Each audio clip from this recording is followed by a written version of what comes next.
tax. So, different between direct tax and indirect tax. There are two types of taxes. One is direct tax and another thing is indirect tax. So, we are going to discuss the difference between these both.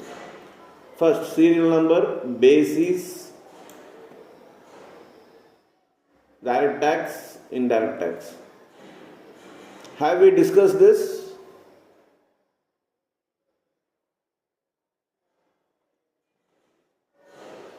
So direct and indirect, we finished it. Like நம்ம இன்னும் ஆரம்பிக்கல sir. Okay, right. So, right. We have to start. Right. So, serial number, basis, direct tax, indirect tax. So, first, impact of taxes. Impact, that is direct tax மூலமா என்ன impact ஆகுது அப்படின்னா, direct tax are levied on individuals and firms. So direct tax பார்த்தீங்கன்னாக்கா individual ஒரு தனிப்பட்ட நபர் மேலேயும் ஒரு ஃபர்ம்ஸ் கம்பெனி மேலேயும் இந்த டைரக்ட் டேக்ஸ் வந்து இம்பேக்ட் பண்ணுது. Indirect taxes are levied on goods and services. நம்ம யூஸ் பண்ணுற வாங்குகிற கூட்ஸ் ஆகட்டும் சர்வீசஸ் ஆகட்டும் அதுக்கு வந்து டேக்ஸ் இருக்குது. அது வந்து இன்டைரக்ட் டேக்ஸாக நம்ம பே பண்ணுறோம். That is indirect tax. Shift of burden, யார் இந்த பேர்டனை எடுத்துக்கிறாங்க அப்படின்னாக்கா டைரக்ட் டேக்ஸில் the burden of the direct tax cannot be shifted. Either impact and incident are on the same person.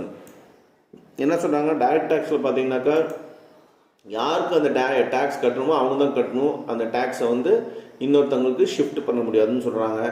But in indirect tax the burden of the indirect tax can be shifted.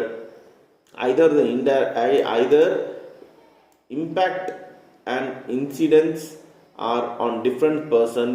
Example, a seller can increase the price of goods after tax is imposed so that the buyer will bear the burden of the tax.